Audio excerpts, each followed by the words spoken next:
Ginang, ako ang bodyguard ng pamilya Fu. Pumunta ako dito ayon sa utos para sunduin ka. Nasaan si Fu Tingyuan? Siya ang groom ngayong araw. Di ba siya dapat ang susando sa akin? Nabangga ang panganay. Nabagsak pa ang sasakyan sa ilog. Ay. Mali ang swerte, mas marami ang problema. Pumanaw na si Fu Tingyuan. Zenjen, salamat na lang at ang ikakasal ngayon ay hindi si anak. Inay, ngayon naniniwala ka na ba sa akin? Ye Wanxing, ngayon sigurado akong nagsisisi ka na, di ba? Sayang, nagsisisi ka na, pero huli na. Ngayon, ikinasal ka na sa pamilyang Fu. Huwag ka nang umasa na makakabalik. Tama, kung magtatangkang tumakas ka sa gitna, tiyak na papatayin ka ng tatay mo. Sino ang nagsabi na gusto kong tumakas sa gitna ng lahat? Ikaw ang magdadala sa daan. Ngayon, tiyak na labis na nagdadalamhati ang pamilya Fu. Ako ang panganay na manugang ng pamilyang Fu. Kaya dapat kong panindigan ang aking responsibilidad. Mas mabuti na lang na namatay si Fu Tingyuan. Kailangan ko lang makuha ang loob ng matandang Fu. Ay makakatayo na sa bahay ng mga Fu. Narinig ang balita na ako'y patay. Mukhang masaya ang batang ito.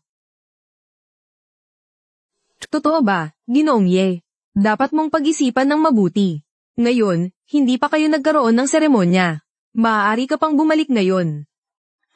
Ako at si Fu Tingyuan ay matagal nang magkasintahan. Hindi niya ako pinapansin. Hindi ako pwedeng magtaksil o magmalasakit. Magtiwala ka lang. Tiyak na gagawin kong mapagmahal sa magulang niya. Nandyan ba ang hasyenda ng pamilya Fu, di ba? Yung batang babae na ito, parang hindi tumutugma sa sabi-sabi. Anak na irog na ito. Pumanaw na si Fu Tingyuan. Pero hindi siya nagpakita ng kahit anong takot. Sabi ng ina, hindi kaya talagang matanggap siya ng pamilya Fu. Hindi posible, ina. Maghintay ka lang.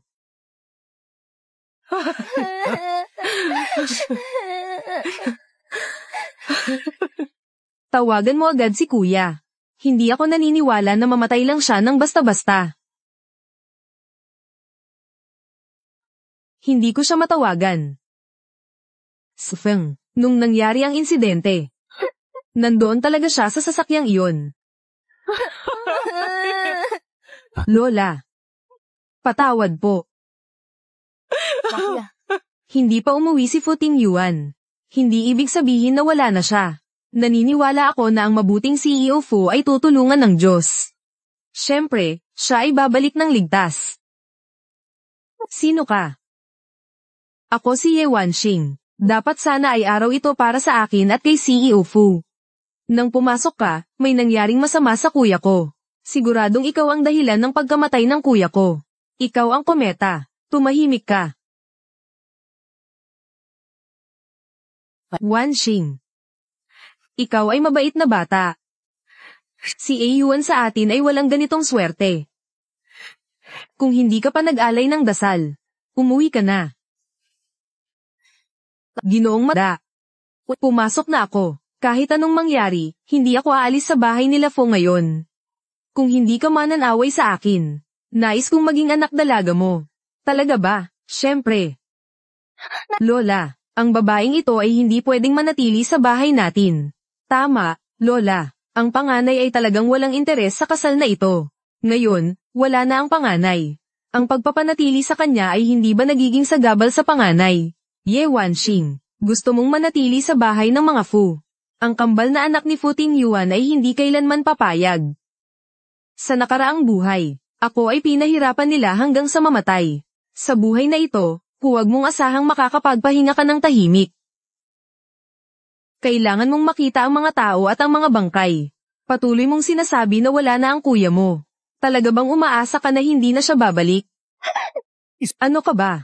Nagmamalaki kang turuan ako. Nakapasok na ako. Siya ang hipag mo. Ganyan ka makitungo sa hipag mo. Nasaan ang disiplina at asal mo? Anong klaseng hipag ka? Hindi pa nga kayo nagdaos ng kasal ng kapatid ko. Kaya't hintayin mo siyang umuwi. Hintayin mo siyang umuwi bago magdesisyon. Naniniwala akong makakabalik si Fu Tingyuan. Ikaw ang kapatid na babae niya. Iniisip mo rin yun, di ba? Talagang isang batang babae na matalino sa salita. Pero, talaga bang gusto mong makabalik ako ng buhay? Oo, tama iyon. Si A. Yuan ay tiyak na makakabalik ng buhay. Wan Xing, sa hinaharap, ako ang hipag nila, Lola. Hindi ko akalain na kayang pasunurin ng babaeng ito ang mga matatanda at kabataan. Hindi ganon kadali. Nanay, ang babaeng ito, hindi pwedeng manatili. Nanay, hintayin mo lang. Nandito si Tito Fu. Hindi siya magkakaroon ng maginhawang araw. Tito, dumating ka na. Sheng Nan, sinasabi ng nanay na mabuti si Wan Xing. Kung may magandang intensyon ng bata, bakit hindi natin siya tulungan? Kung talagang may masamang nangyari kay A. Yuan. Nasa hanap salba na ang mga rescue team para hanapin si A. Yuan. Mag-alala ka lang, ina. Hindi mangyayari ang anumang masama. Tungkol naman sa babaeng ito. Magaling magsalita, magaling makipag-usap. Lahat ng iyon ay pawang mga kasinungalingan. Manatili ka na lang sa bahay namin, Fu. Ito ay tiyak na magiging sakuna. Ginoong matanda. Maliban na lamang kung si Fu Tingyuan ay makabalik at humiling ng diborsyo sa akin. Kung hindi, hindi ako aalis. Sige, kaya't hayaan mong makita ko. Kung gaano kalalim ang nararamdaman mo para kay A. Yuan. Sa wakas ay ka matatag. Sino, dalhin ang mga gamit dito.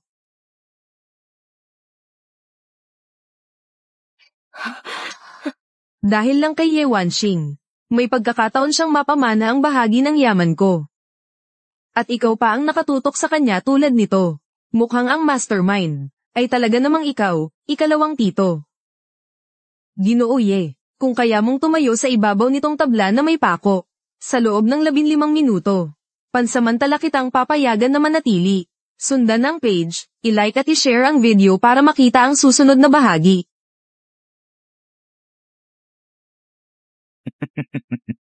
Sheng Nan, sobra na yan. Para sa akin, hindi naman sobra. Kung gusto niyang maging hipag natin, dapat may tunay na kakayahan siya. Tama yan. Kung ayaw niya, edi ayaw na lang. Walang pumipilit sa kanya. Shen, sana hindi ikaw ang pinakasalan. Tama nga. Sa nakaraang buhay, matapos akong pilitin na umakyat sa pader ng mga pako, 2 segundo lang ang tinagal ko bago nahulog. At sobrang sugat ko.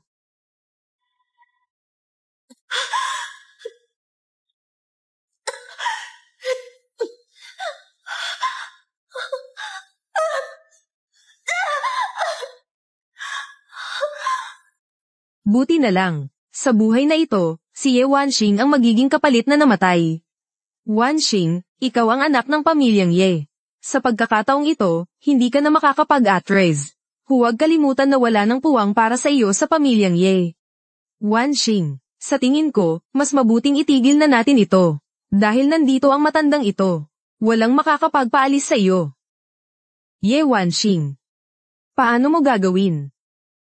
Lao Funan, salamat sa iyong pag-aalala. Pero kung ngayon ay umatras si Wanxing, sa hinaharap, wala nang magpapahalaga sa kanya sa bahay ni Fu.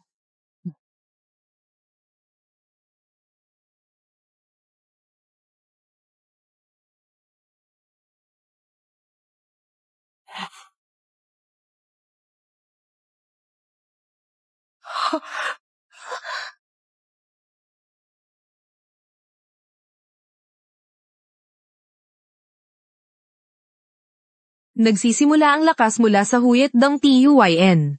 Sa Huyet Enbok hanggang Huyet Thibok. Binabati kita, Ginoo, naging tagumpay ang pagsasanay. Kaya, mayroon na siyang anyo ng isang pangunahing asawa sa pamilyang mayaman. Ang babaeng ito. Talagang hindi ako binaygo. Ang babaeng ito. Ano ang dahilan kung bakit siya napakapalad? Chuhay, nakapagsimula na ba ng oras?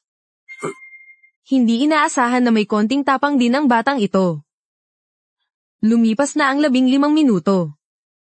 Tanggap na ang pagsubok na ito.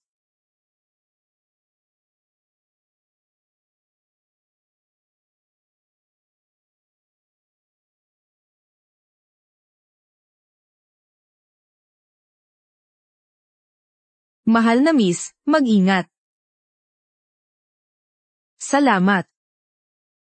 Itong tao ay isang bodyguard. Bakit parang walang pakialam ang tingin niya? Sino ka? Bakit naka-face mask ka? Hijia, siya si Shenfeng.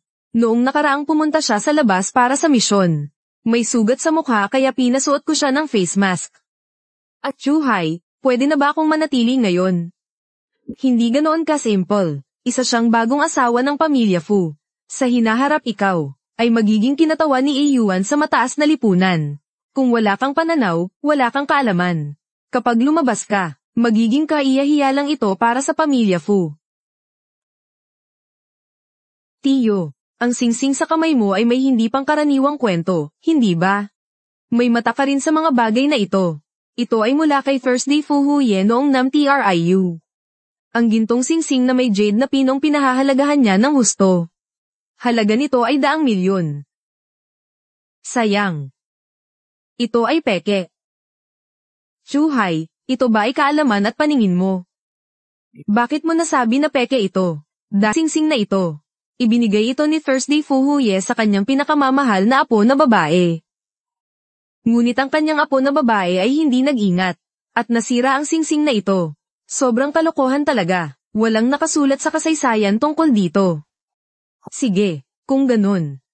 Palalawikin ko ang iyong pananaw. Guro Liu, kunin mo ang mga bagay sa sasakyan ko dito. Opo. Sasamahan mo ako. Opo.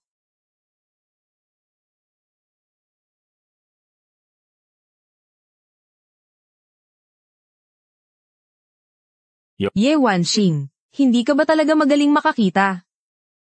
Ngayon dito ay may 4 na piraso ng ceramic. Isa lang ang tunay na anti-gong gamit mula sa North Chow. Ngayon, bibigyan kita ng 1 minuto. Kung hindi mo mahahanap, alis ka sa bahay ni Fu. Sheng Nan, sobrang nakakahirap na talaga ito sa iba. Ate, huwag mong alalahanin siya. Sinasabi pa niyang peke ang singsing ni Uncle Tu. Hayaan mo siyang patunayan ang sarili niya.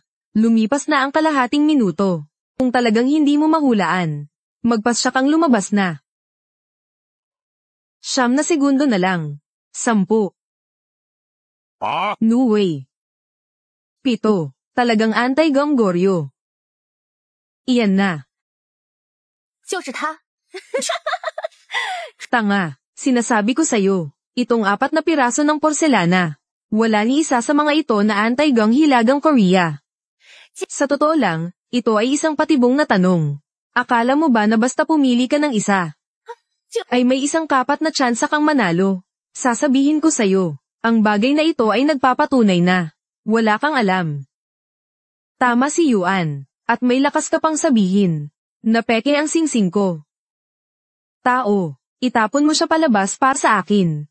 Hindi mali. Sa panlabas, talagang hindi ito isang anti-gong bagay mula sa hilagang Korea.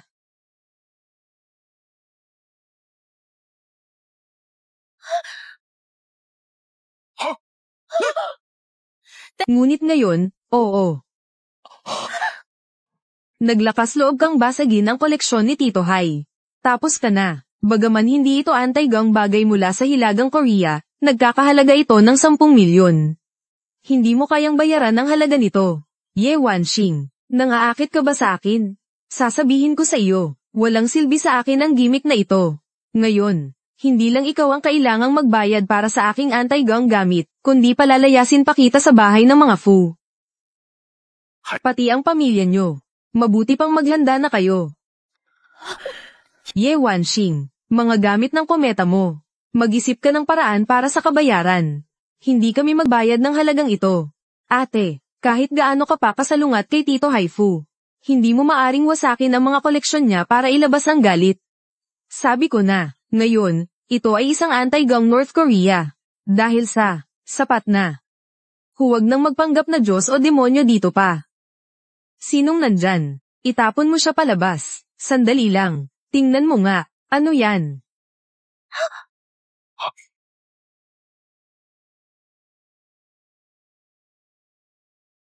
Ito ang jade pendant na kay Lane. Ayon sa sabi-sabi, ang jade pendant na kay Lane ng emperador ng North Zhou. Sinasabing nakakapagpahaba ng buhay, kahit pa Nakakatulong pa nga sa pagpapabata. Sabi niya na ito ay jade pendant na kay Wylane. Kaya ito ay jade pendant na kay Wylane, di ba? Tanging ang jade pendant na kay Wylane ang kayang maglabas ng maliwanag na berdeng liwanag na nakakasilaw. Ginoo, pakitignan mo. Siguradong ito ang jade pendant na kay Wylane. Hindi pwedeng magkamali. Anak, paano mo nalaman? Nasa ilalim ng ceramic na bagay ay nakatago ang jade pendant na kay Wylane. Nang inilagay mo ang ceramic na bagay sa mesa, ito ay naglabas ng isang malalim na tunog. Ngunit may halong kaunting malinaw na tunog. Tanging ang jade na kay Wylane lamang ang makakapaglabas ng ganitong tunog. Noong panahong iyon, maaaring sinadya niya. Sa tingin ko, tiyak na papayag si Tito na ibigay ang jade na kay Wylane na ito sa matandang ginang. Ang babaeng ito, talagang marunong manghiram ng bulaklak upang ialay sa Buddha. Ang piraso ng jade na ito, ibinigay mo ba sa akin o hindi? Hindi ito mahalaga sa akin. Ito ay ang pastahan kanina. Nanalo si Wanxing. Sa pagkakataong ito, maari bang manatili si Wanxing? Sige na, kahit na, patay na si Fu Tingyuan. Ang batang ito kahit may kaunting kakayahan, hindi naman makakagawa ng malaking alon. Siyempre, mula ngayon, si Ginoong Ye ay magiging aking manugang. Tama nga, kung ang piraso ng jade na kay Wylane na ito ay may bisa sa pagpapahaba ng buhay. Siyempre, para sa paggalang sa ina. Matanda na ako sa ganitong edad. Buhay na matagal para saan? Umaasa lang ako na si A. Yuan ay makakabalik ng buhay. Telepono ng rescue team, bilisan. Wait. Ano yun? Nanay. Sabi ng mga tao mula sa search and rescue team. Natagpuan nila ang bangkay ni A. Yuan. Nanay. A. Yuan. Ako si Fu Tingyuan.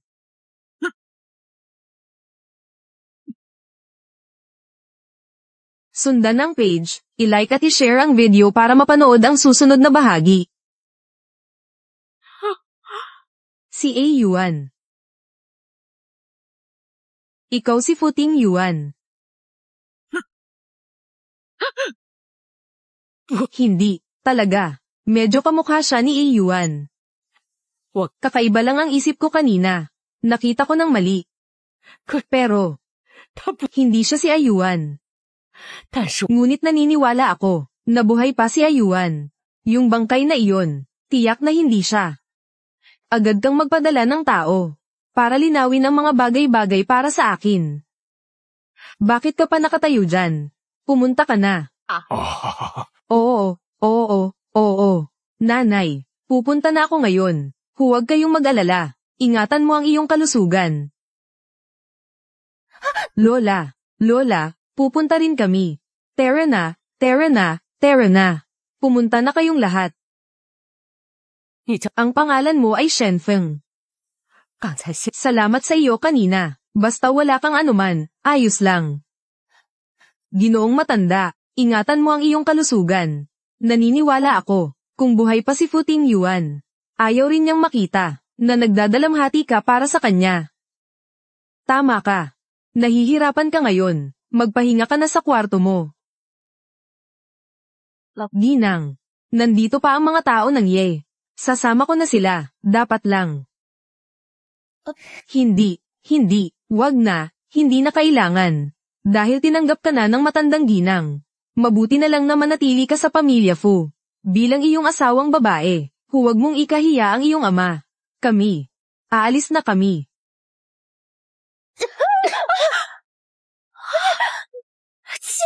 Nagmamalaki ka bang sakta ng nanay ko?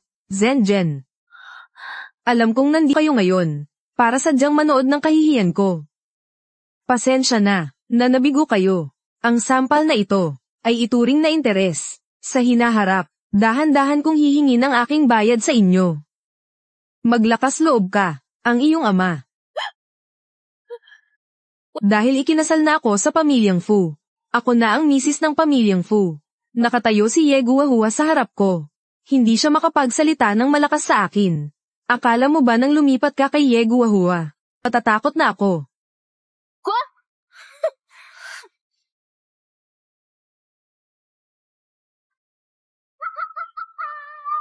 Ginoo. Katatapos ko lang. Natakutin sila. Huwag kang mag-alala. Hindi ko talaga gagawin ito. Gamitin ang pagkatao ng asawa ng pamilyang Fu. Para gumawa ng kalokohan. Ayos lang yan. Maaari kang maging walang takot. Gusto ko ang ganing ugali mo. Naniniwala ako na si Ayuan ay magugustuhan din ito. Shen Feng, tama ba ang sinasabi ko? Talagang nahulaan ng lola na ako ito. Ginoong matanda. Hindi ko kayang maghinala ng basta-basta. Ang intensyon ni Ginoong Fu. Wan Xing ano na ang mangyayari sa hinaharap? Sa hinaharap, si Shen Feng na ang bahala. Sa iyong kaligtasan, magtiwala ka. Pwede mong utusan siya ng husto. Shen Feng. Wala kang pagtutol, di ba? Pero ayon sa plano ng matandang babae. Oo, sige. Ikaw, Ray, ngayon ay ihatid si Wanxing. Pabalik sa kwarto para magpahinga. Oo, ginang.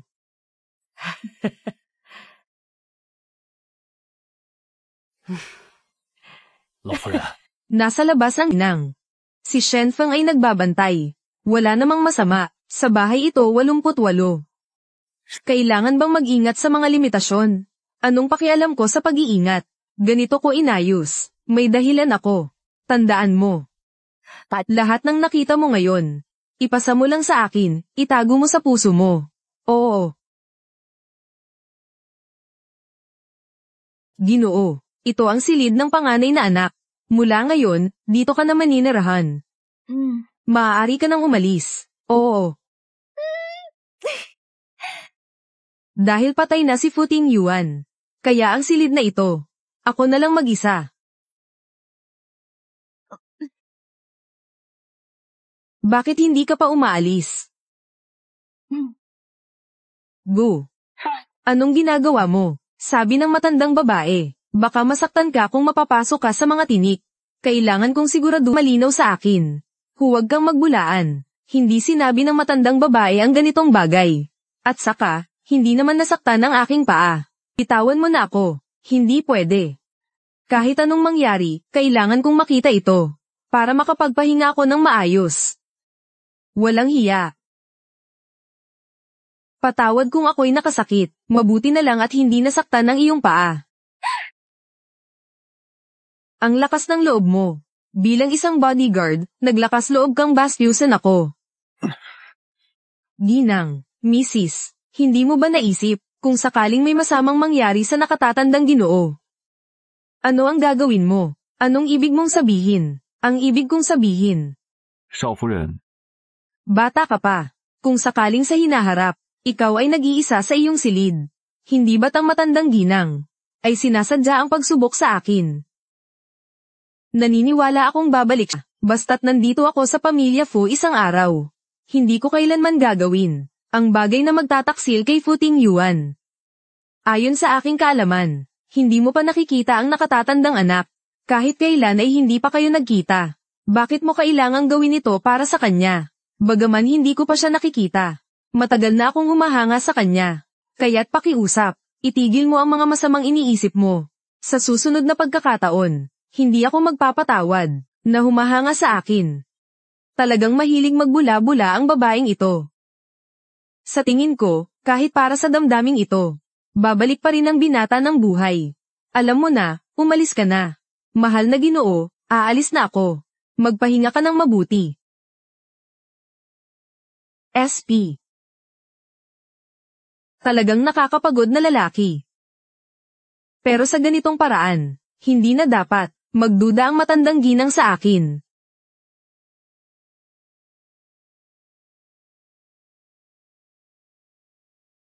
Kailangan kong mabuting pag-aralan ang civil code.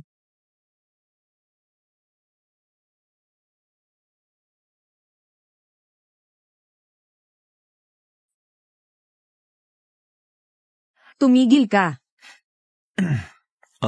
Ginoo, anong utos ninyo?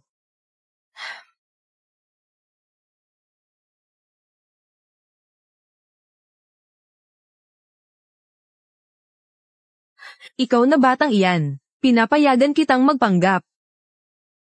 Sabihin mo na. Ano talaga ang gusto mong gawin, Lola? Sa ngayon, hindi pa kita pwedeng sabihin. Nahanap ko na ang ebidensya laban kay Tio. Siyempre, sasabihin ko sa'yo. Sige. Alam ko na may dahilan ka kung bakit mo ginawa ito. Tiyak na may rason ka. Pero nakita mo rin naman. Si Wanxing ay isang mabait na dalaga. Huwag mong sasayangin siya. Sayang. Kakaikasal lang niya, namatay na ang asawa. Sigurado akong labis siyang nalulungkot ngayon. Lola, hindi ko naman nakita iyon. Saan siya nalulungkot? Natatakot ako. Gusto niyang huwag na akong bumalik kailanman. Mukhang mayroon din akong pagkakataon na magmana ng ari-arian ni Fu Tingyuan. Kung ganun, hindi ba't mayaman na ako? At hindi na kailangang mag-alaga ng asawa. May ganitong magandang pagkakataon sa mundo. Kung ganun, maging misis ng pamilya Fu sa buong buhay. Ay hindi naman masama, di ba? Ha? Hindi kita pinapayagang magsalita ng ganyan, Wanxing. Wala akong pakialam sa gusto mong gawin. Hanggang 1 buwan lang ang ibig ko sa'yo. Naghihintay pa ako sa'yo at kay Wanxing. Para makabuo kayo ng apo ko. Naiintindihan ko. Ngunit, bago iyon, huwag kang magpapakita ng anumang palatandaan. May kailangan akong gawin, aalis na ako. Buwisit na bata. Ginoo at ginang, may magandang balita po. Sabi ng 2 binata at 3 dalaga. Tungkol sa bangkay na iyon. Hindi ito kay Dato. Isa lang. Isa lang ba? Sabi ng 2 binata at 3 dalaga. Hindi nila gustong makasama si Ginang. Hanggat nandito pa si Ginoo sa bahay nila Fu. Hindi sila. Hindi na uuwi. Itong 2 bata, talagang nagrebelde na nga, mabilis. Agad na ipakuha ang mga tao para dalhin sila dito sa akin. Opo. Lola. O baka hayaan mo akong umalis. Hindi umuwi ang mga ito dahil sa akin. Susubukan kong ipakita sa kanila na tanggapin ako. Sige, kung ganoon, hayaan. Nasamahan ako ni Shenfeng. Tungkol sa 2 batang iyon, huwag kang magpahinga. Oo.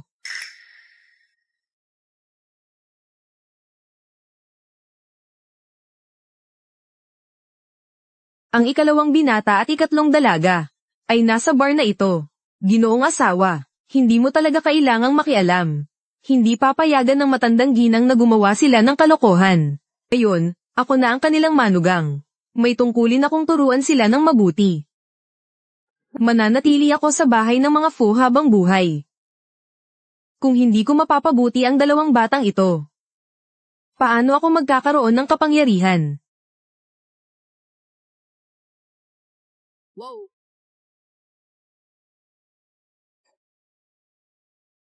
Tara na. Ngayon, mag-enjoy lang kayo sa pag-inom.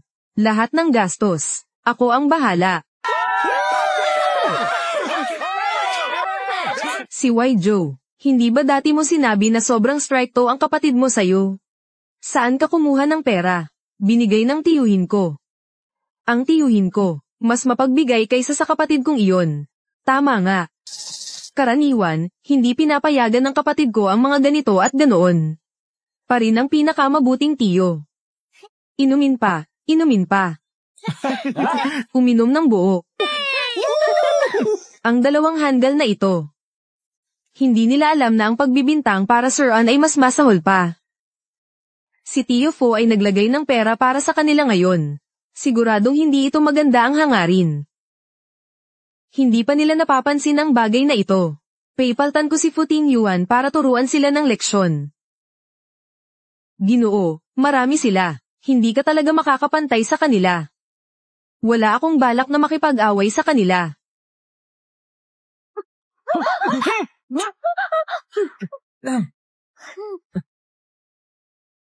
Sino ka ba? Mga Ginoo, 11:00 na. Panahon na para umuwi at matulog. Ye Wanxing, kung gusto mo, umuwi ka na lang. Umalis ka na sa bahay ng mga Fu. Tama yan. Huwag mong isipin na dahil sa pagkuha ng loob ng lola, ay tapos na ang lahat. Dapat mong malaman, ako at si Yuan ang tunay na mga apo ng lola. Ikaw ay isang estranghero lang. Huwag mong asahang pipiliin ka ng lola. Kaya, ang ugnayang dugong ay ang tanging trump card ng dalawang tao, tama ba? Tama, nakakalungkot, malinaw na alam mo rin. Bukod dyan, wala kang silbi. Buisit. Kuya, sino ang nanlilinlang sa akin? Siguro hindi na rin kayang tumingin ng langit. Sinasabi nilang gusto nilang paalisin ako sa bahay ng Fu. Pero sa totoo lang, gusto lang nilang maghanap ng dahilan. Para makipagsaya at makipag-inuman sa labas. Ganito kayo walang kwenta. Malinaw na makasarili at duwag. At sinisisi pa ang iba. Bobo, ngayon, hindi mo alam kung buhay o patay ang kapatid mo. Kailangan mo lang ng kaunting isip. At huwag akong gawing target. Pero naiintindihan ko. Siguro noong ipinanganak ka ng nanay mo. Itinapon niya ang sanggol, at pinalaki ang inunan. Walang anuman, walang anuman.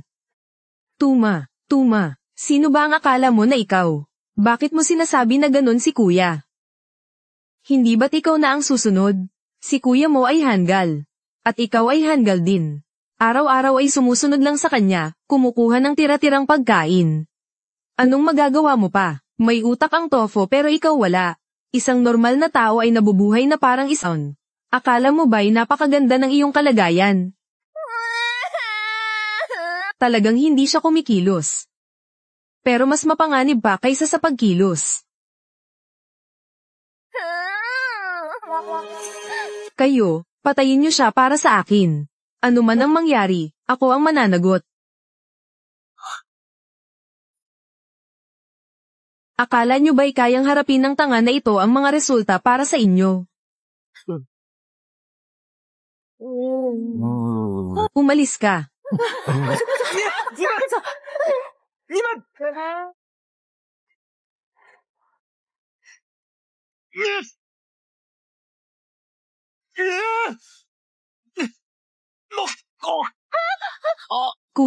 Kuya.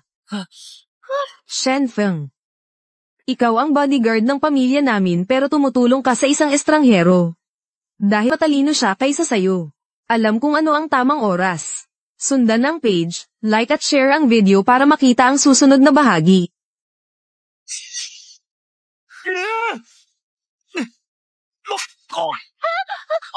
Kuya.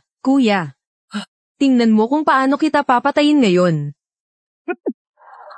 Nagsasalita ka pa ba? Ibigay mo ang bank card dito. Anong batayan mo? Ang bank card ay ibinigay sa akin ng kuya mo.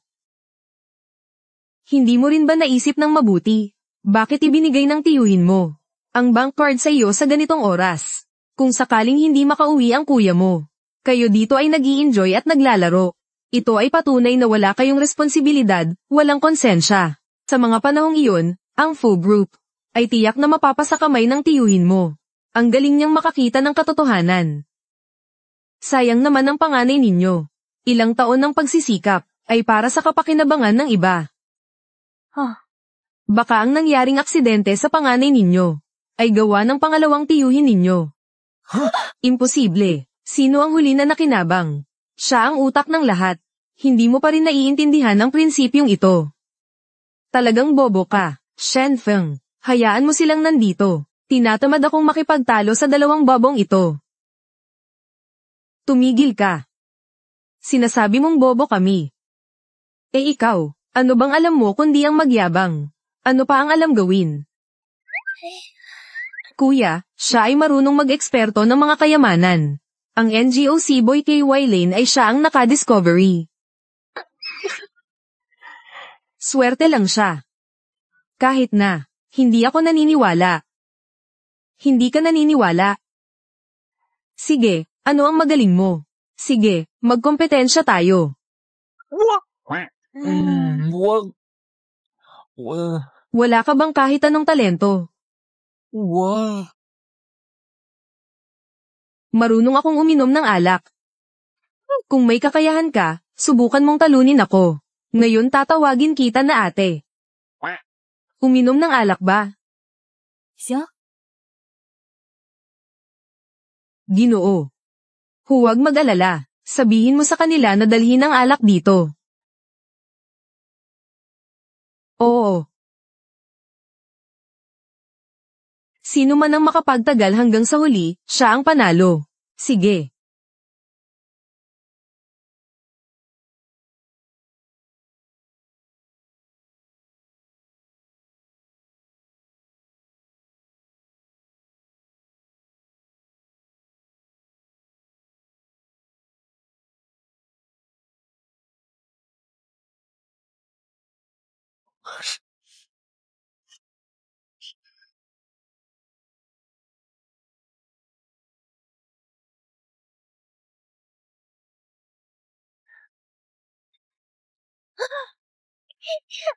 Kuya, huwag kang matalo.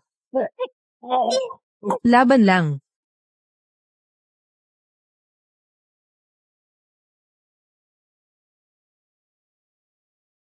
Hindi pa ito ang buong lakas ko. Ituloy mo lang. Uminlang ng kaunti dyan para sa isda. Anong sabi mo? Nakuha mo na ba? Nakuha, kahit 1,000 beses, 1,000,000 pa. Ate. Pasensya na, kami ang mali noon. Tara na, Shenfeng. Opo.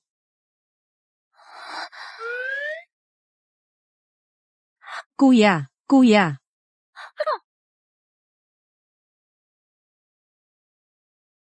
Ginoo, mukhang hindi ka na rin makakatagal. Tigilan mo ang kalokohan, hayaan mong samandal ako ng kaunti. Kuya, kuya.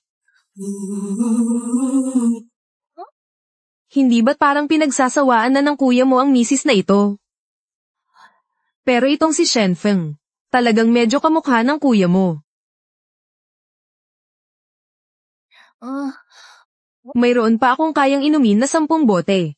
Oo, alam ko na. Totoo yan. Sige, sige, sige, sige. 嗯， Sino ka?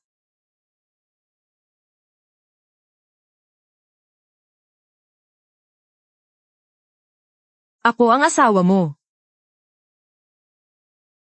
嗯， Baliw ka. Patay na ang asawa ko. 嗯， Patay na siya, masaya ka ba? 嗯，嗯， Mas mabuti na patay na siya. Patay na siya. Hindi ko na kailangang alagaan siya. Sino ba namang ayaw maging balo ng mayaman? Alam ko na. Ye Wanxing. Hindi kita papayag ang makuha ang gusto mo. Masakit. Ye Wanxing. Iba ka sa mga chismis. Sa katawan mo, may nangyaring kaganapan na walang nakakaalam. Kaganapan. 嗯， Isang beses bang mamatay, may halaga ba yun? Tingin. Talagang nakakatuwa. Ganon din ako. Kung ganon. Talagang may tadhana tayo. Sige, ipakita mo sa akin. Kung ano ang itsura mo. Paano ba tayo umuwi kagabi? Naalala ko na uminom ako kasama si Fu Weizhou. Lasing na ako. Sino ang naghatid sa akin pa uwi? Si Shenfeng. Tang na ito, hindi kaya niyaya na niya ako. Buti na lang walang masyadong nangyari. Siguro hindi rin siya nagdadalawang isip.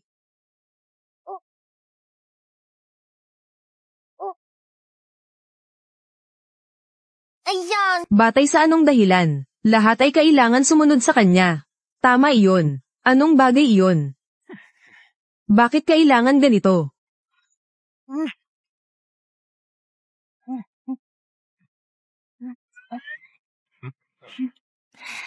Magandang umaga. Manugang. Magandang umaga. Naalala ko kahapon may isa na tumaya at natalo. Sabi niya dapat tawagin akong ano nga ba? At, sabihin mo ng maayos. Ate. Ay, Napakabait. Wanshing, alam mo na, tanging ikaw lang ang makakapagpahinto sa dalawang munting demonyong ito. Lola, sobra na yan. Wala namang iba, nagsasabi lang ako ng kaunting aral. Baka sakaling makinig sila. Tama ba? Maganda, maganda, maganda. Kayong dalawa, dapat makinig kayo sa kapatid ng asawa ng dalawa. Naiintindihan ba? Hindi ko alam po. Lola, nakain na po ako, maupo na lang po kayo ng dahan-dahan. Tapos na po akong kumain.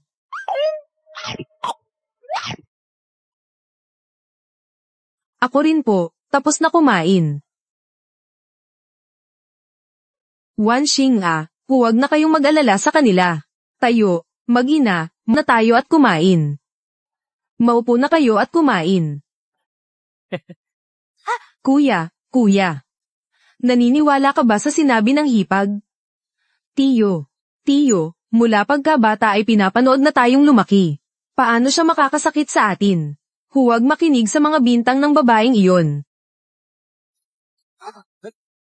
Saan ka pupunta? Pupunta akong mag-aral. Kailangan ipakita sa babaeng iyon. Hindi ako tamad. Sige, sasama na rin ako. Ganito nga. Wanshing, sa tingin mo, ano ang tao na si Shenfeng? Ano sa palagay mo? Shenfeng. Siya ay isang bodyguard na may malaking responsibilidad. Tama ba? Tama ba? Kaya nga, apo. Ano pa? Nakikita mo ba na napakagwapo niya? Nakita mo siya. Tumutibok ba ang pusong ito? May nararamdaman bang kilig? Baka naman sinusubukan mo ako, ginang. Lola. Si Shenfeng ay araw-araw na nakasuot ng maskara. Hindi ko pa alam kung anong itsura niya. Paano ko malalaman kung gwapo siya? Tungkol sa pagkakaroon ng damdamin. Mas lalo na hindi ko alam. Talaga bang wala? Siyempre, wala. Lola, magtiwala ka lang. Hindi ako magtataksil kay Futing Yuan. Yung bagay na yun talaga naman. Lola, anong sinasabi mo? Wala naman. Mukhang kailangan kong mag-isip ng paraan para mabigyan sila ng pagkakataon na magkasama. Kung hindi, hanggang sa taon ng unggoy at kabayo lang nila mapapakasal ang apo. Hoy Wanshing. Kumain ka na. Kapag tapos ka na kumain, dadalahin kita sa mall para maglibang. Mamimili ng damit at alahas, ha? Kumain ka. Lola. Hindi pa natin alam kung buhay o patay si Futing Yuan. Hindi ito ang tamang gawin. Tama. Napakatama pa nga. Hintayin mo siyang umuwi. Tiyak na magugustuhan niya ang iyong magandang kasuotan. Kumain ka na. Opo, sundan ang page, i-like at i-share ang video para makita ang susunod na bahagi.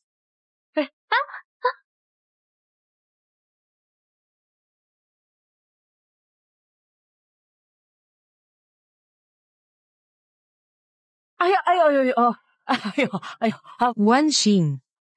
Pasensya na kanina. Hindi ko sinasadya. Dumating na si Shenfeng.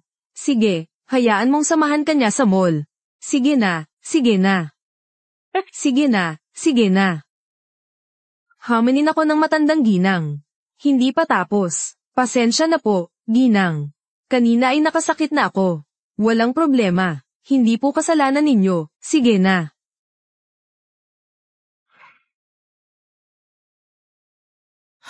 Mahal naman. Shenfeng, pwede ba nating palitan ng tindahan? Kahit na may kaunting dot ako. Hindi ko naman ito magagastos ng ganun. Ginoo, hindi mo na kailangang mag-alala. Nagtataka pa nga ako kung sino ka. Ay, kaya pala, ang nakababatang kapatid na babae na maaga nang naging balo. Bakit, naiinggit ka ba? Sino bang naiinggit sa pagkamatay ng asawa? Sabihin mo sa akin.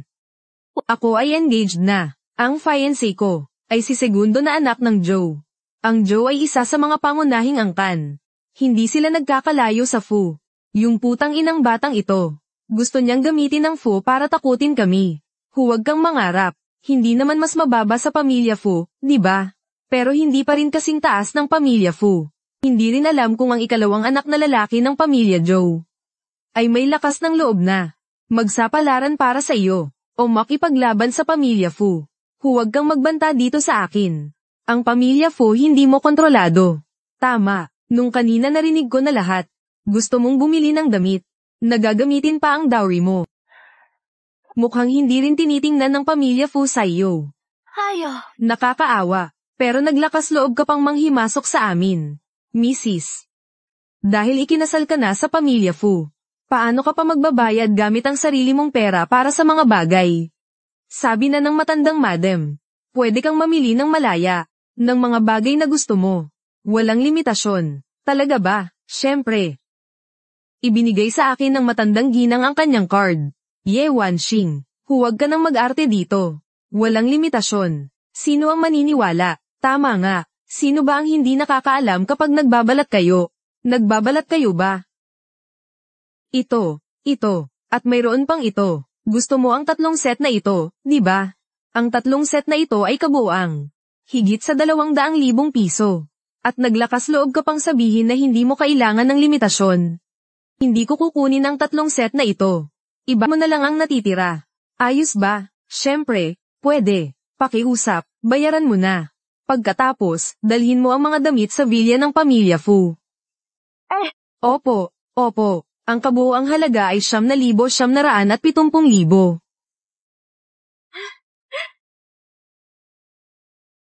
Matagumpay na ang bayad, Ginoo. Ilalagay ko ang mga damit sa isang bag. At ihahatid sa villa ng pamilya Fu. Ginoo, may gusto ka pa bang iba? Huwag mag-alala, sinabi na ng matandang ginang. Kahit na gusto mong bilhin ang buong pamilihan na ito. Hindi ito magiging problema. Hindi na kailangan ng ganoon. Kahit na ako, hindi ko maubos ang ganong karaming bagay. Sa kabaligtaran, ikaw. Hindi ko alam kung ano ang iniisip ng ikalawang binata ng pamilya Joe. Alam mo ba kung sino ang fiancé niya? O baka naman nag-aangkin ka lang. Siyempre totoo, kaya patunayan mo sa akin. Tindahang ito bukod sa mga damit, may mga bag at sapatos din. Sige, ipakita mo. Bakit kailangan ni Shen na ipakita sa iyo? Alam ko na agad na nagpapanggap ka lang. Nakakainip, Shenfeng, tera na. Huwag mong isipin na ikaw lang ang ikakasal sa mayayamang pamilya. Binigay na rin sa akin ng asawa ko ang card niya. Kunin mo lahat ng sapatos at bag. Sa tindahan nyo, ipack mo lahat para sa akin. Ginoo, ginang. Kabuang 13 milyon. Shen. O kaya, umalis na lang tayo. I-scan ang card. Ye Wanxing. Ikaw pa ba, gusto pang mangibabaw sa akin? Ginoo, ginang. Matagumpay ang pagbabayad. Narinig mo ba? Asawa ko. Asawa, ikaw ay isang babaeng manghihimasok. Ngunit isang beses, ginastos mo ang higit sa 10 milyon ko. Nalock ko na ang card mo. May lakas ka pang gumastos ng pera ko. Pinatay niya dito. Husband, ako. May pa, higit sa 10 milyon. Parang kasal na rin ito sa'yo. Pag-uwi mo sa bahay, ibibigay ko ang dowry sa akin. Sa kamay mo, maagang masisira rin ito. Yes, Shen. Siya ba ang asawa mo? Sigurado ka ba, na ang singsing sa kamay mo ay tunay? Inirerekomenda ko sa'yo. Magpa-check ka na lang. Ginoo, miss. Ang ikalawang anak na lalaki ng Joe ay hindi mahilig sa babae. Hindi siya kailanman mag-aaksaya ng ganitong kalaking pera para bumili ng isang malaking diamante. Yes, Shen. Mukhang hindi ka magkakaroon ng magandang buhay. Sa pamilya Joe, mas mabuti pa sa iyo. Ye Wanping, huwag mong isipin na makakabawi ka sa matandang ginang ng pamilya Fu. Maaaring magtaas ng unan at matulog. Patay na si Fu Tingyuan. Balang araw, si NHI Jia Fu ang mangganguna sa pamilya Fu. Sinasadya ni NHI Jia Fu ang galit sa iyo. Balang araw, itataboy ka niya sa pamilya Fu. Tama. Hindi na rin magtatagal ang matandang ginang ng pamilya Fu. Nakatakda na ang malupit na kapalaran mo. Sa buhay na ito, maaari lamang na maapakan ni Shen.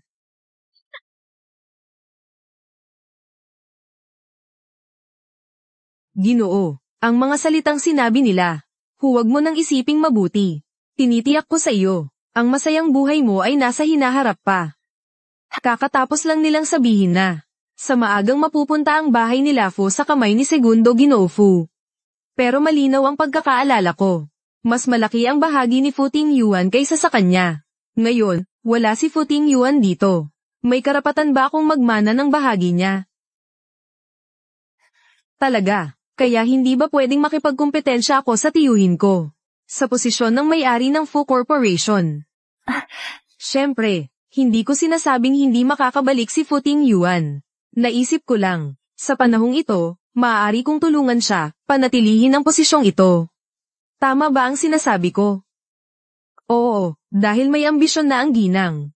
Kaya't gawin mo na ng buong tapang. Hindi mo ba iniisip na ako'y nangangarap ng mga bagay na hindi totoo? Sa kabila ng lahat, hindi pa ako nagtrabaho sa Fu Group. Ang Board of Directors, tiyak na hindi ako susuportahan. Ginoong asawa, basta't gusto mo. Tiyak na gagawin ko, upang matupad ang iyong hangarin. Bakit ang lakas ng boses mo?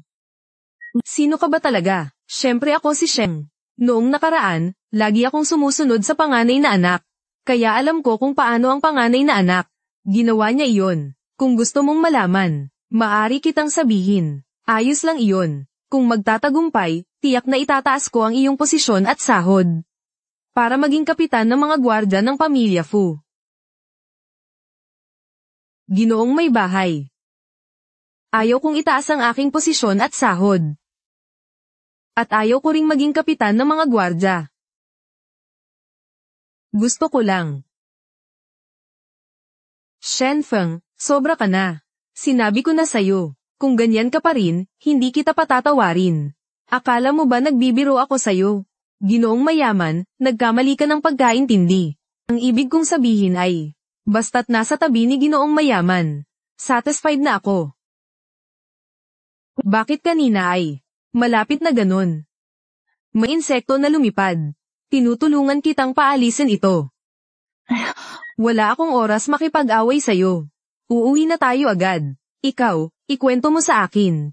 Paano makukuha ang posisyon ng may kapangyarihan? Sige. Ang layunin ng pulong ngayon. Tiyak na alam na ng lahat. 3 araw na. Wala pa ring balita tungkol kay A. Yuan. Kahit na ako, ayaw ko ring aminin ang katotohanan ito. Ngunit si A. Yuan. Tiyak na si A. Yuan ay. Naiintindihan namin ang iyong kalagayan. Ang balita tungkol sa pagpanaw ni CEO Fu ay nagdulot ng pagbabago sa presyo ng mga stock ng kumpanya. Kailangan nating pumili ng bagong punong ehekutibo upang maipagpatuloy ang pamumuno ng korporasyon. Tama iyon. Sa nangyaring ito, labis din kaming nalungkot. Ngunit ngayon, hindi ito ang tamang oras para malungkot. Hindi ba kayo nagdududa? Bakit nagkaproblema ang CEO? Nagdududa ako, ang aksidente sa sasakyan ay hindi aksidente. Ito ay gawa ng tao. May nangyaring masama sa CEO. Sino ang pinaka-nakikinabang? Si Yu Feng. Maaaring kumain ng basta-basta, pero hindi pwedeng magsalita ng walang katotohanan. Sa loob ng maraming taon, matatag na nakaupo si CEO Fu sa posisyon ng CEO. Dahil sa suporta ni NHI Jia na hindi maaaring paghiwalayin. Tama. Paano mo mapagdadudahan si NHI Gia? Paano kung ako ay may pagdududa sa kanya? Kakating araw pa lang. Kung talagang nalulungkot siya tulad ng kanyang itsura. Kaya dapat maghanap ng paraan. Hanapin ang kinaroroonan ng CEO. Hindi dapat magmadali na magdaos ng pulong ng board. Ilang araw na ang nakalipas, si Yufeng. Walang anumang galap. Akala ko hindi siya banta. Hindi ko akalain na naghihintay siya sa akin dito. Yufeng. Ako rin ay para sa kabuoang LAIC. Kahit na may pagdududa ka sa akin dahil dito. Kailangan ko pa rin magsimula ng botohan na ito. Kagalang-galang na mga panauhin. Ang kandidato ngayong araw, bukod sa akin ay mayroon ding. Ako rin. Sundan ang page, i-like at i-share ang video para sa susunod na bahagi. Nandito rin ako.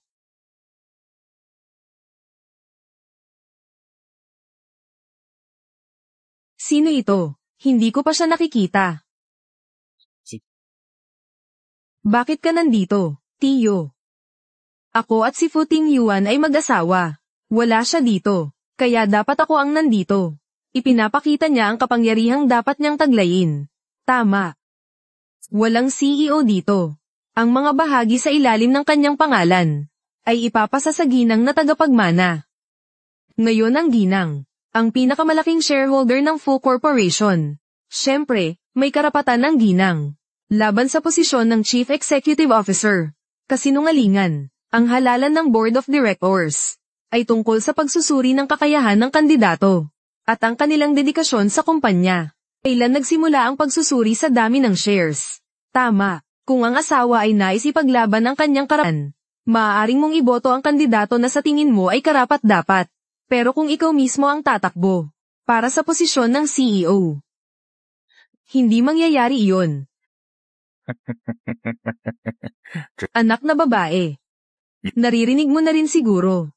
Kaugnay ito sa kinabukasan ng paglago ng korporasyon. Hindi ito biro. Kakayahan. Sa ngayon, wala akong paraan upang patunayan ito sa inyo. Ngunit nauunawaan ko si Futing Yuan. Nauunawaan ko ang kanyang estratehiya at ambisyon. Nauunawaan ko rin ang tungkol sa deep sea na artipisyal na talino.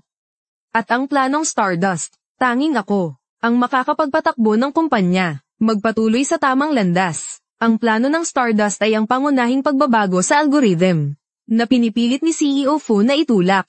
Ang Deep Sea ay ang matalinong AI ng kumpanya na may kaugnayan sa direksyon ng pag-unlad sa hinaharap ng grupo.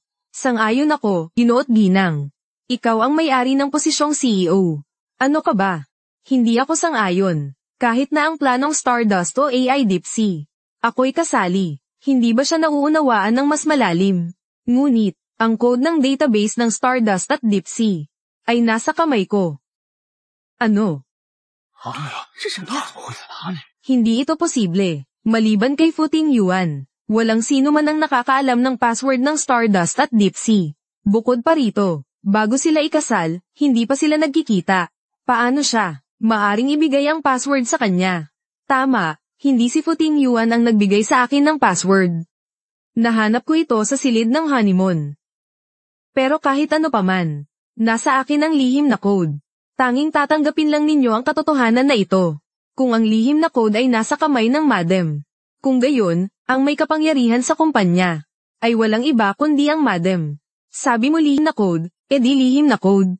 Sino ang makakaalam kung ikaw ay basta-basta kukuha ng isang USB para lokohin ang tao? Tama nga, sino ang makakaalam kung totoo ang password na ito? Maliban kung ikaw ay nasa harap ng lahat, gamitin ang password na nakasave sa USB na ito upang kumonekta sa pangunahing database. Hindi pwede. Ang ibig mong sabihin ay gagamitin ang USB na ito bilang password. Tama iyon. Ito ang magiging pinakamahalagang trump card para manalo siya kay Fu Shengnan. Pero paano kung hilingin nilang patunayan ang pagiging totoo ng password sa lugar? Maaari kang tumanggi. Dahil sa paggawa nito, malaki ang posibilidad na mag-leak ng mga pangunahing lihim. Sa harap ng lahat, gamitin ang password para buksan ang database. Malaki ang posibilidad na mag-leak ng mga sensitibong dokumento. Hindi ba alam nyo yun? Tiyo. Ano ba talaga ang balak mo? Ang tungkol sa cipher. Kahit may panganib, sulit subukan. Tama iyon. Kung kinakailangan, magpapadala tayo ng teknikal na tauhan. Kung may leak, agad na lumabas. Kung lahat ay pumayag na. Kaya, imbitahan mo na ang anak na babae. I-verify ang pagiging totoo ng code dito. Ako, ano bang ako? Kung ayaw mong gawin, umalis ka na lang dito. Huwag ka nang magpahiya dito. Sino bang nagsabing ayaw ko? Gamitin mo ang akin. Kung mabaygo ang pagpapatunay, kailangan mag-isip ng ibang paraan. Paano naman si Futing Yuan? Na basta-basta na lang ilalagay ang password sa kwarto. Ang paso ay tiyak na hindi totoo.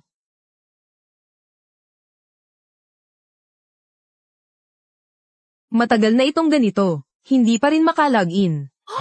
Kaya tiyak na. Paano nangyari yun? Nagawa na naman, pero itong USB na ito ay ibinigay sa akin ni Shenfeng. Paano niya nakuha ang tamang password? Mga Ginoo, nakikita nyo na, ang password ng mayamang ginang ay talagang makakapag-login sa database. Ngayon, inaanyayahan ng lahat na bumoto. Inirerekomenda kong bumoto para sa kanya. Sa anumang kaso, sino man ang may hawak ng password, siya ang may kontrol sa buhay ng database ng kumpanya. Hindi ako sumasang-ayon. Sino ang mananalo sa halalan? Siya lamang ang may karapatang tumanggap ng password. Mga Ginoo, bumoto kayo para sa akin. Huwag kayong mag-alala, mag-iisa ako ng paraan para makuha ang password. Gusto bang agawin ito ni Fu Shengnan mula sa akin? Kung talagang ganoon, kung may anumang pinsala sa password, iyon ay magiging responsibilidad mo. Magsasabi ka, mga Ginoo, alam ko, kahit na ako o si Tito, hindi kami kasing galing ni Futing Yuan. Ngunit nais kong maging CEO. Gusto lang palitan si Futing Yuan para sa posisyong ito, tapos hintayin siyang umuwi.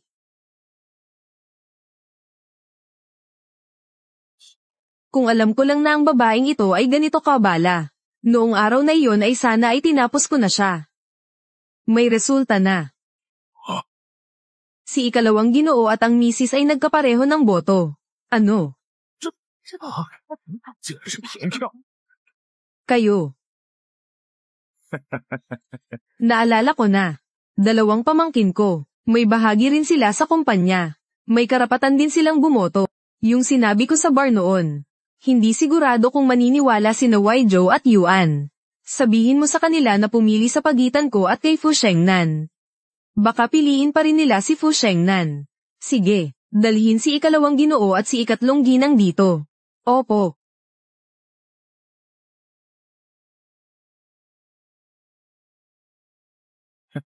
Mga mahal kong apo, pumili kayo ayon sa gusto ninyo.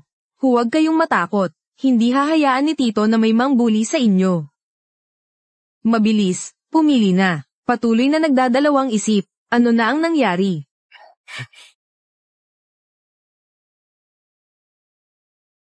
Sundan ang page, i-like at i-share ang video para makita ang susunod na bahagi. Paano nangyari to? Itong dalawang ito, baka nagkamali kayo ng pindot. Pasensya na, Tito, kailangan naming piliin ang hipag. Hindi ko akalain na pipiliin nila ako. Baliw ba kayo? Tito, huwag mo silang pagbantaan. Ikaw ang nagsabi niyan. Hayaan nilang pumili ayon sa kanilang nais. Kuya, boto kami kay Tia dahil pakiramdam namin, makakabalik si Kuya ng ligtas. Tama, Kuya, ang hipag ay pansamantalang kumakatawan lamang. Bakit ka nagagalit ng ganyan? Kahit na pansamantalang kumakatawan, hindi ninyo siya maaaring piliin. Wala siyang kaalam-alam. Tiyo, hindi ba't nandito ang tiyong ito? Hindi alam ng hipag, tinuturuan siya ng tiyuhin. Tama ang sinabi, kapag may problema, tiyak na magtatanong ako sa tiyuhin. Sa madaling salita, nakatakda na ang resulta. Ipinahayag ko, ang ginang ay pansamantalang, magsisilbing CEO ng Fu Group. Salamat sa lahat, hindi ko bibigwin ang inaasahan ng lahat. Come on, let's go. Go. Let it out loud so they won't. Go. We fucked up so bad they can fall. Go. Ginoong may-ari, Ito ang opisina ng CEO. Dito ka magtatrabaho sa hinaharap. Ito ba ang kaligayahan ng isang nagwagi?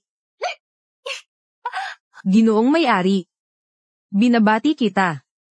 Shen Feng. Tama na. Alam mo ba, nakatago talaga ang password sa USB na ito.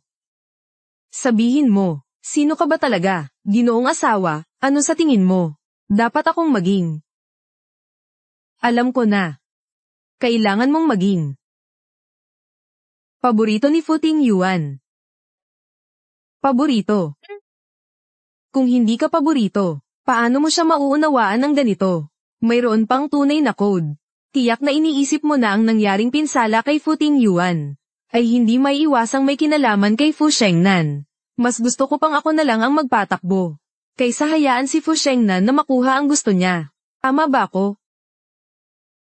May posibilidad ba na ako ay si Fu Tingyuan mismo?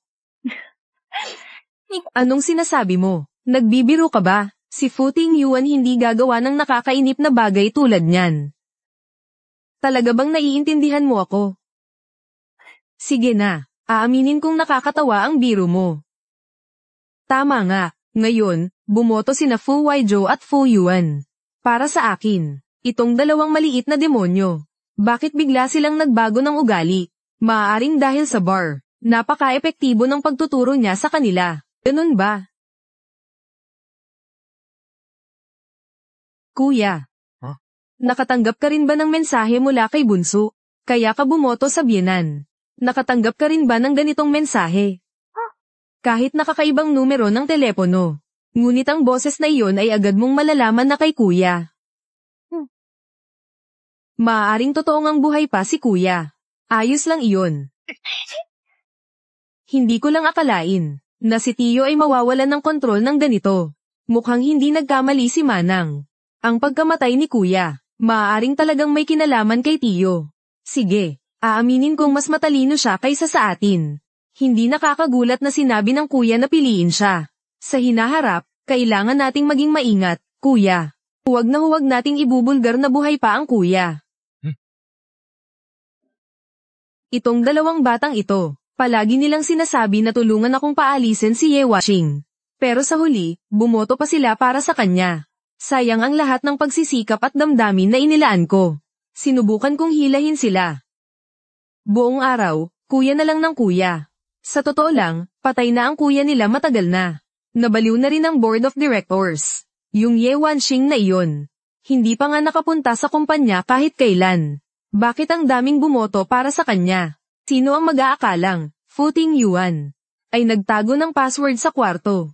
Ngayon hawak na niya ang password. Kaya't nagiging maingat ang board. Kaya't siya ay nahalal. Bilang ikalawang anak, kailangan mo bang maghanap ng tao?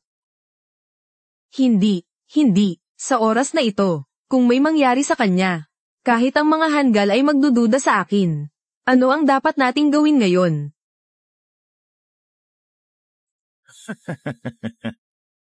Kung ngayon, may problema sa mahalagang proyekto ng kumpanya, ari kong makipag-ugnayan sa board of directors. Upang bigyang diin ng pressure sa kanya. Ipipilit niya siyang magbitiw. Pilitin siyang ibigay ang code. Naiintindihan ko na, Ginoo. Aalis na ako agad. Tama, Shen Feng. Anong sa tingin mo ang dapat kong gawin susunod? Siguradong hindi magpapabaya si Fu Shengnan. Hindi niya ako papatayin, di ba? Si Fu Shengnan ay napaka-maingat at maingat. Tiyak na hindi siya aakto laban sa iyo sa oras na ito. Sinasabi ko, gagawa siya ng mga hadlang sa iyong trabaho. Halimbawa, bago mangyari ang insidente kay Young Master, kakausap lang niya si CEO Zhang ng Shengxi International tungkol sa isang kasunduan sa pakikipagtulungan. Pero hindi pa rin opisyal na napipirmahan ang kontrata. Siguradong gagawin ni Fu Shengnan ang paraan para hadlangan ito. Kung ang pakikipagtulungan niya sa Shengxi International ay hindi magtagumpay, malaki ang magiging epekto sa kanyang reputasyon, kaya't hindi pwedeng magkamali sa proyektong ito. CEO, narito ang dokumento na kailangan ninyo. Sundan ang page I-like at i-share ang video para makita ang susunod na bahagi. CEO, narito ang dokumento na kailangan ninyo.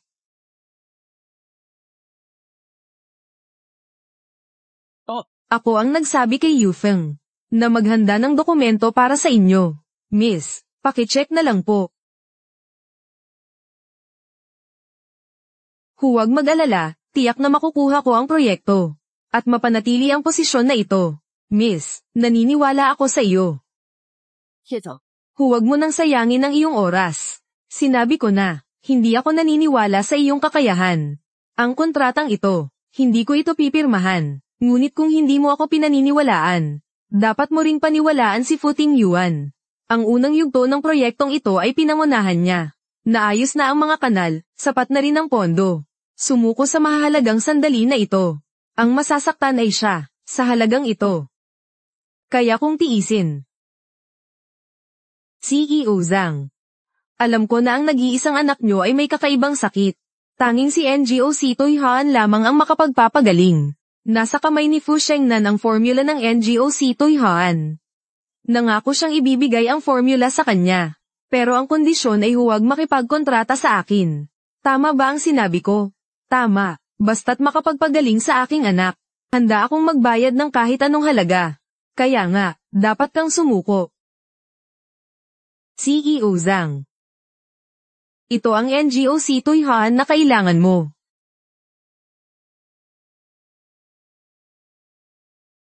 Kito. Nagtatawa ka ba sa akin? Ang NGO Sitoy Haan ay nawala na sa loob ng libu-libong taon. Maging ang recipe nito ay kamakailan lamang lumitaw. Pagkatapos ay binili ito ni NHI Jia Fu sa auction. Paano makakapagbigay si Niyang Fu ng recipe sa'yo? Ang recipe ng NGO Sitoy Haan ay sa kamay ni Fu Shengnan. Na dumaan sa libu-libong taon ng ulan at hangin. At nasira na ng bahagya. Kahit makuha mo, hindi ka pa rin makakagawa ng tunay na NGO Sitoy Haan. Kaya, saan nanggaling ang NGO Sitoy Haan na ito sa'yo? Masasabi ko lang po sa inyo. Ang perlas na Toy Haan na ito ay totoo. CEO Zhang, totoo ba o peke? Maghanap ng tao para suriin at malalaman agad. Ang aming ginang ay handang magbigay ng libreng Toy Haan sa inyo. Kito. Mas mabuti pang huwag kang maglaro sa akin. Ginang, ang perlas na NGO Sitoy Haan na ito ay ginawa ayon sa recipe na ibinigay mo. Ngunit, sigurado ka bang makakagamot ito sa anak ng CEO Zhang? Subukan mo. Sa anumang kaso, hindi naman ito makakasama. Kung wala namang epekto, mag-isip tayo ng ibang paraan. Pero, Tara, tingnan mo ang mga dokumento kasama ko. CEO Ye, wala na. Gumaling na ang anak ko. Salamat sa iyong NGO Sitoy Haan. Hindi ko kailanman malilimutan ang iyong malaking kabutihan. CEO Zhang, sobra naman po kayo. Tama nga, ang kontrata natin. Pipirma ako ngayon din. CEO Zhang. Pakiusap, pirmahan niyo po. CEO Ye, masaya ang pakikipagtulungan. Babalik na ako sa anak ko. Sa susunod, imbitahan kita na kumain. Tapos na, ginoong asawa. Hindi ko inasahan na ang ibinigay mong recipe ay totoo. Siyempre, ngunit, pati si ikalawang ginoo, yung formula na binili niya ng mahal, ay hindi rin formal na bersyon. Kaya, saan mo nakuha ang kompletong formula? Saan mo nakuha? Ako. Napanaginipan ko lang yun. Miss, akala mo ba magtitiwala ako sa ganitong dahilan? Matagal na tayong magkasama sa laban. Bakit itinago mo pa rin sa akin? Ang mga sinasabi ko ay totoo. Noong ikinasal ako sa pamilya Fu, napanaginipan ko ang aking nakaraang buhay.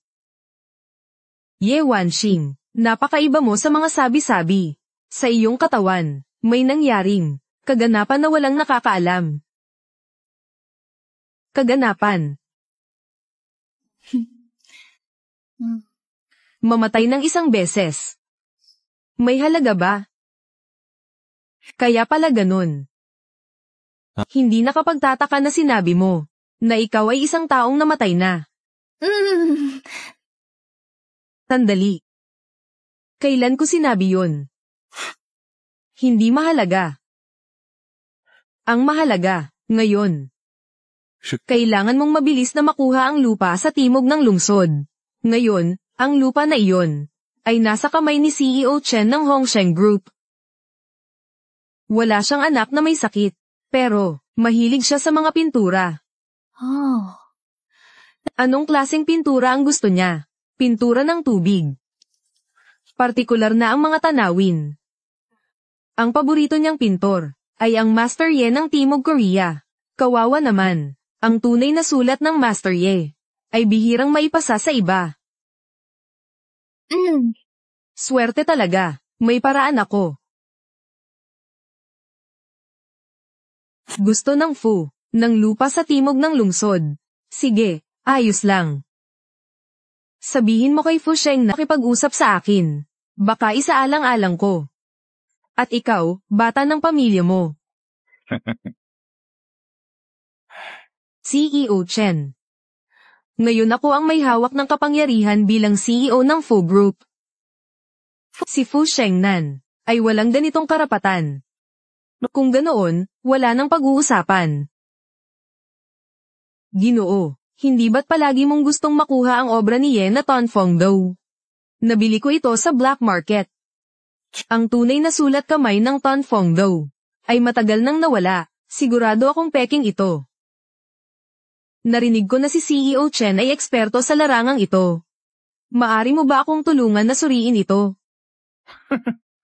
Ibigay mo dito, tingnan natin.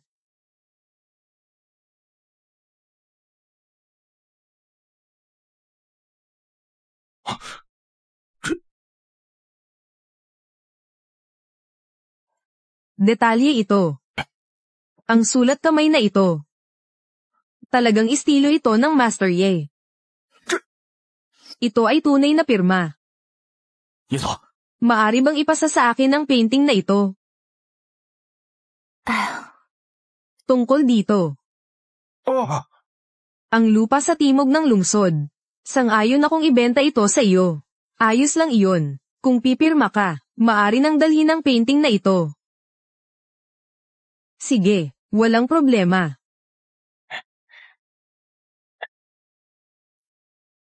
CEO Ye. Tayo, masayang pakikipagtulungan. Masayang pakikipagtulungan.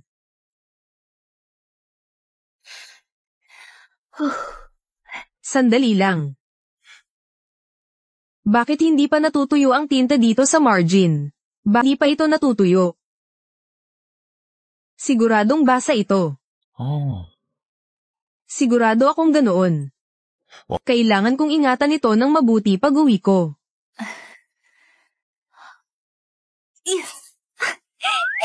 Kumusta, Shenfeng? Magaling ba ako? Oo. Di inaasahan na ang bughaw na pintang likhang sining na gawa ni Madam ang nagpagaya. Kahit si CEO Chen ay nadaya. Sa nakaraang buhay, tiyak na isa kang isang dalubhasa sa sining.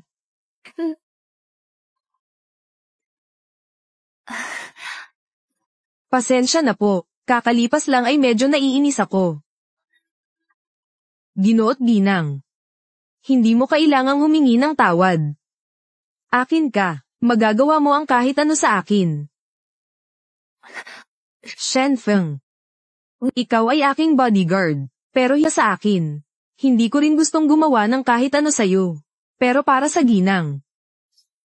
Mahal ko na siya mula pa noong hindi ko alam. Shenfeng, huwag mo nang magsalita pa. Wala akong pakialam kung anong nararamdaman mo. Hindi talaga pwedeng maging tayo. Bakit? Dahil lang ako ay isang bodyguard.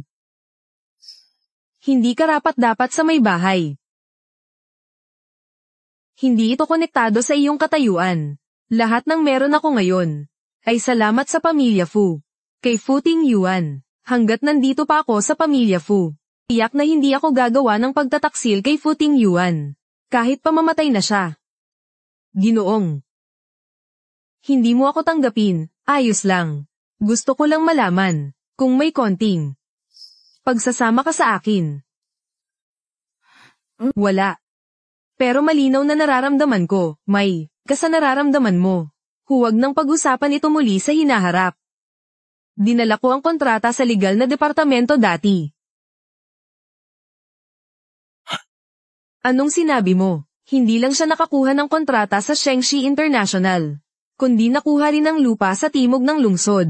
Tama iyon. Malinaw na nangako sina CEO Zhang at CEO Chen sa akin na hindi sila pipirma ng kontrata sa kanya. Hindi ko alam kung paano nagawa ng babae na iyon ang ganoon. Mukhang, mula sa simula, pinabayaan ko na siya. Ikalawang Ginoo, ano ang gagawin natin ngayon? Kung ganito, tutuloy talaga siyang manindigan. Kapag may nangyari, huwag magpanik. Magpakakalmado. Ang dahilan kung bakit siya nakaupo bilang CEO ay dahil kay Fu Tingyuan. Isipin mo, kung gagawin niya ang isang bagay na masama kay Fu Tingyuan, hindi na siya karapat-dapat ili dito. Kahit pa mapapayagan ng lupon ng mga direktor.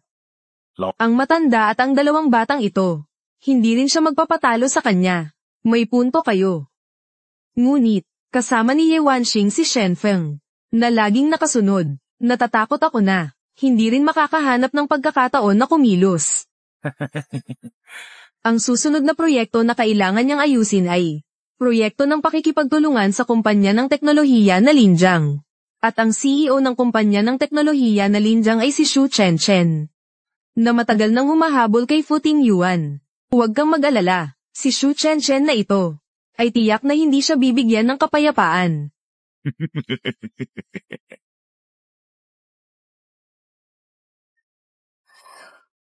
Ang CEO Xu ng kumpanya ng teknolohiya na Linjiang na ito ay talagang walang kahinaan kung umaasa lamang sa negosasyon.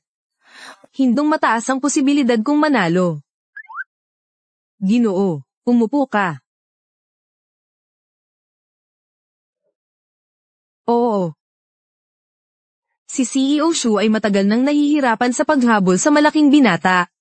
Ngunit hindi kailanman siya sinagot ng malaking binata. Ano, napakahalaga ng bagay na ito. Bakit hindi mo ako sinabihan ng mas maaga? Natatakot akong tumakas ang misis sa laban. Gayunpaman, ikinasal ka na sa panganay na anak. Maaaring may sama ng loob sa iyo si CEO Xu. Ano ang dapat gawin ngayon? Huwag mag-alala. May paraan na ako. Ikaw si Xu. Ikaw si Ye Wanxing. Ganito lang talaga. Hindi ko maintindihan si Fu Tingyuan. Bakit ayaw niyang kanselahin ang kasal sa'yo? Si Xu, magpatawad ka na. Si Fu Tingyuan ay buong puso sa trabaho. Hindi niya binabawi ang kasal. Ay dahil itinuturing ang kasunduan sa kasal bilang isang kalasag. Kaya't hindi mo kailangang magalit sa akin. Hindi rin siya gusto ang gusto ako. Ngunit ikaw pa rin ang may hawak ng titulong ginang ng pamilya Fu. Kaya, ang proyektong ito, hindi ko talaga maaring makipagtulungan sa iyo. Ako. Ayaw ko. CEO Xu, huwag naman ganyan. Ang proyektong ito ay ideya ni Fu Tingyuan. Makipagtulungan ka sa akin, para na rin makipagtulungan kay Fu Tingyuan. Huwag mong gawin ito sa akin. Hindi pa sigurado kung makakabalik siya ng buhay. Ngayon, pumayag na akong makipagtulungan sa'yo. Sa wakas, hindi ba ikaw ang nakikinabang? CEO. Gusto mo bang uminom ng tsaa o kape? Sino ka? Siya ang aking bodyguard at assistant. Shen Feng. Kahit na nakamaskara. Mukhang may kakaibang karisma. Ye Wanxing. Basta ibigay mo sa akin ang bodyguard na ito. At sang-ayon akong makipagtulungan sa iyo. CEO Xu, pasensya na. Mahalaga sa akin si Shen Feng. Hindi ko siya maibigay sa iyo. Sige. Ang mga tao na tuwid ay hindi nag-iikot-ikot. Hindi naman ako talagang kulang sa mga bodyguard. Kailangan ko lang siya. Na makasama ako ng isang gabi. Ano? Sundan ang page, i-like at i-share ang video para makita ang susunod na bahagi. Kailangan ko lang siya. Na makasama ako ng isang gabi. Ano? Kailangan ding isaalang-alang ang gusto niya. Gusto mo bang pumunta sa bahay ko para uminom ngayong gabi? Huwag mag-alala. Hindi kita pababayaan. Salamat kay CEO Shu sa pag-aalaga. Kasi, kahit isang gabi lang, dapat utos ng misis. Kung hindi, hindi ako makakauwi kasama ka. Ye Wanxing, bigyan mo siya ng sagot. Hindi pwede. Hindi ako sumasang-ayon. Ano ang batayan mo para hindi sumang-ayon? Wala ka man lang kaunting sinseridad. At gusto mo pang makipagtulungan sa akin. Magkaibang bagay ang mga ito. CEO Shu, kung may edad ka, tingnan mo ang mga detalye ng pakikipagtulungan. Ngunit kung gusto mo si Shenfeng, huwag nang pag-usapan. Ye Wanxing. Kapag nawala ang proyektong ito, ilang araw na lang ang natitira sa upuan mo. Sa totoo lang, hindi na matatag ang posisyon mo. Kaya huwag nang guluhin si CEO Shu, huwag ka nang mag-alala. Dahil si CEO Shu, wala kang tunay na intensyon na makipagtulungan. Hindi ko rin pipilitin, maaari ka nang umalis. Ye Wanxing, magsisisi ka.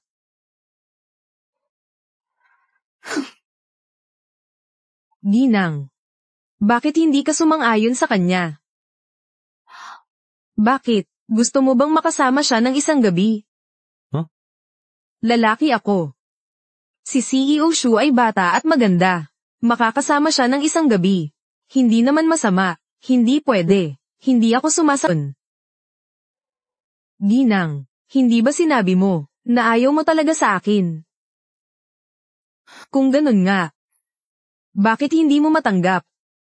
Nakasama ko ang ibang babae. Kahit na may galit siya sa akin, paano kung mahal niya talaga siya? At iwan ka niya, ano? Hindi ba't mawawalan ako ng lahat? Kaya, ang ibig sabihin ng ginang, kahit na hindi mo ako tanggapin, dapat pa ring maging tapat ako sa iyo, sa aking katawan at kaluluwa. Huwag mong baluktutin ang aking ibig sabihin. Sa kabila ng lahat, bukod kay Shu Chen, kahit sino ang hanapin mo, ayos lang. Totoo ba? Totoo. Ayos. Kung ganun, gusto kong humiling ng kalahating araw na pahinga. Bakit ka humihingi ng pahinga? Para ng babae, hindi pwede, kaya hindi ako pumapayag na magpahinga. Ginoong asawa, sa wakas, hindi mo ako pinapayagan na mag-live. O hindi mo ako pinapayagan na makahanap ng babae. Sige, pumapayag na akong magpahinga ka. Sige, umalis ka na. Talaga ba, ginoong asawa? Siyempre, totoo iyon. Kung hindi ka pupunta ngayon, hindi ka na Shen. Kailangan ko nang umuwi para magtrabaho. Sundin ang utos.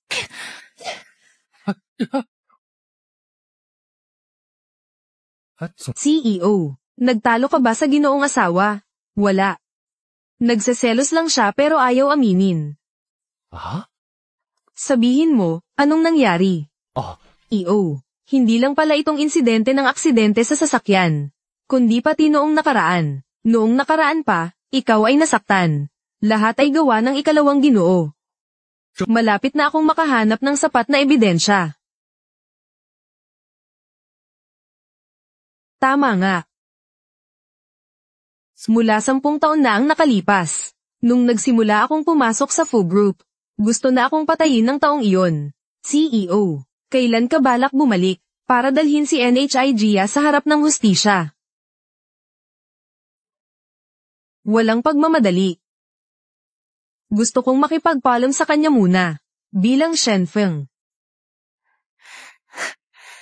Sobrang nakakainis si Shenfeng. Kung magaling ka, huwag ka nang bumalik. Ay, Nag-isip na ako. Mas mahalaga pa rin ang kumita. Punta tayo sa restaurant sa ibaba para tapan ng detalye ng kooperasyon. CEO Shu. Sige. Kaya umaasa akong sa pagkakataong ito ay darating ka. Na may taos-pusong intensyon. Huwag mag-alala. Mahalaga rin ang oras ko. Hindi ko sadyang lolokohin ka. Sumang-ayon na si Ye Wanxing na dumating. Ayos na. Mamaya, pakiusap kay CEO Shu na ilagay ito sa inumin niya. Sa ibang bagay, hindi mo na kailangang mag-alala. Ang usapan ng inyong ikalawang ginoo na nangako sa akin ay hindi maaaring bawiin. Maging kalmado ka lang. Pagkatapos ng tagumpay, si Ye Wanxing ay itataboy mula sa tahanan ng mga Fu. Hintayin na lang na mapasa kamay ng ikalawang ginoo. Kung paano makikipagtulungan sa Linjiang Technology. Lahat ay nakasalalay sa isang salita ng ikalawang ginoo. Sige, umalis ka na. Maaari siyang dumating anumang oras. Oo. Ye Wanxing, tapos ka na.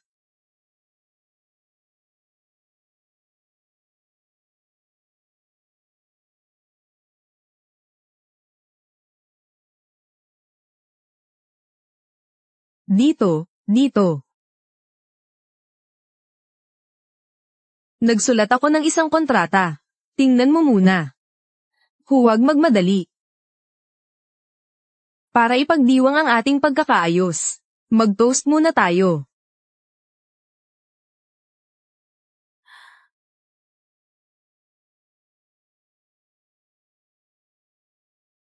Nakatapos na rin tayo ng alak. Tingnan mo muna ang kontrata. Kung may problema, maaari ko pang ayusin ito.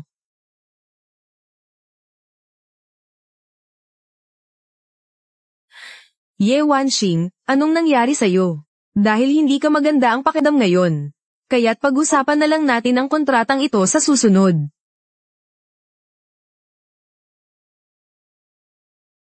Nasaan si CEO Ye? Kaka-receive lang ni CEO Ye ng tawag. Lumabas na. Mukhang pupunta sa restaurant sa ibaba. Sige.